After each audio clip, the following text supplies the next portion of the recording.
A life-changing diagnosis, a terrifying choice.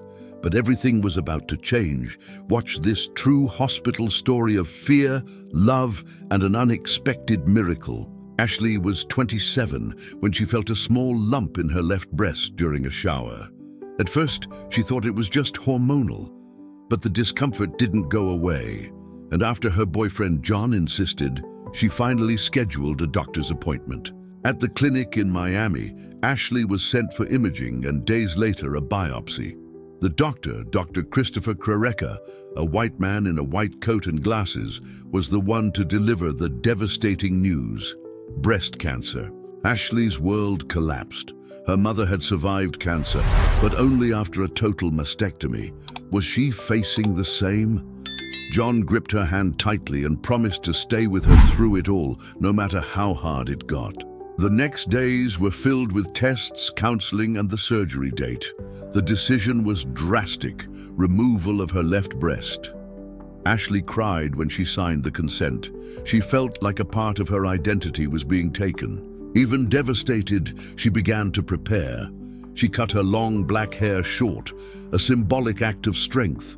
In front of the mirror, she repeated, "I will survive." John took a photo of the two of them smiling, trying to preserve that pre-surgery moment. The night before surgery, Ashley was admitted. She wore her hospital gown, received her ID bracelet, and had her chest marked. Everything was ready. She turned to John and whispered, "I'm scared." John kissed her forehead and said, "You'll be okay, I promise." He wasn't sure, but he had to believe it for her. Meanwhile, Dr. Christopher was preparing the team for the operation early the next morning. That night, something unexpected happened. A revised pathology result came in, hospital protocol. A young resident reviewed it and ran down the corridor in shock. "She doesn't have cancer." The biopsy was misread. The resident burst into the OR with the paper in her hands. The report was clear: no malignancy found. The earlier diagnosis was a false positive. The biopsy had been mixed up with another patient's. Dr. Christopher froze. He ordered the team to halt immediately. Ashley was already sedated, moments away from anesthesia. The operation was cancelled at the last second. The entire room fell into stunned silence. Ashley was wheeled back to her room. Still drowsy from pre-op meds, she wasn't aware of what had happened.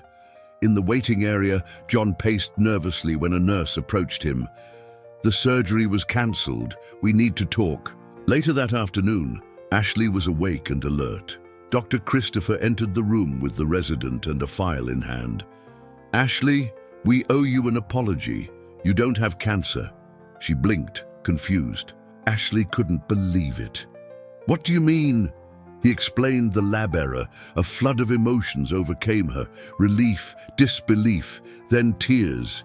John hugged her tightly. The nightmare had ended, or so they thought. The relief turned to anger. "I almost lost my breast because of a mistake," she shouted.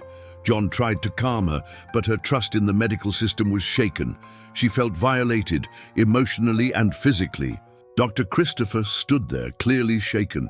He apologized again, explaining the biopsy mix-up. He accepted responsibility. His voice trembled.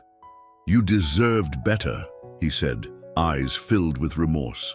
Ashley was discharged the next morning, but the emotional scars remained.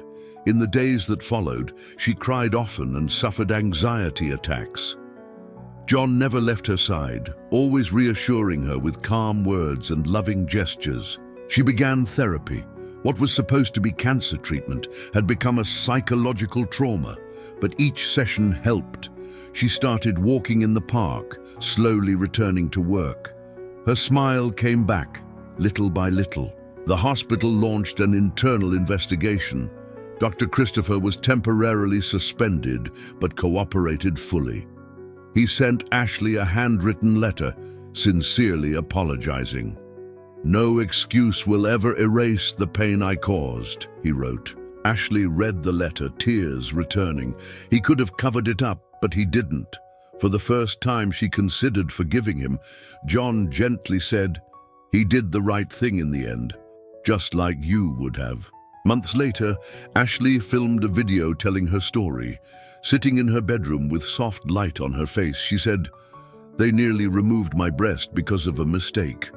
But someone had the courage to stop it in time." The video went viral. Thousands of women responded with their own stories or expressed gratitude. Ashley had become a voice for truth and resilience. Her trauma was transforming into purpose. John stood beside her proud. "You're saving lives now, Ash." They began speaking at nursing schools and medical conferences. Their message: verify everything, question results, and always listen to the patient. Dr. Christopher, after the review, returned to work. He was formally reprimanded but respected for stopping the surgery and telling the truth. He sent Ashley flowers for her birthday with a card. "Thank you for reminding me why I became a doctor."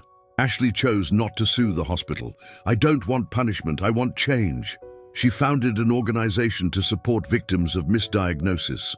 With John's help and doctors who believed in her, she began building a legacy. Each time someone reached out to her foundation, Ashley felt her pain had meaning. "The truth didn't just save my body, it saved my whole life." What almost broke her now gave her power to help others. One autumn morning, John took her to the beach where they first met. There he knelt down. "You faced the impossible. Will you marry me?" With tears in her eyes, she said yes. Dr. Christopher watched the proposal video online and smiled. He too had changed. He vowed never again to sign a diagnosis without double-checking everything. Pain had taught him more than any textbook. Ashley's story isn't just about a mistake. It's about the courage to correct it. A reminder that truth, though hard, can heal. And love, when loyal, is the most powerful medicine of all.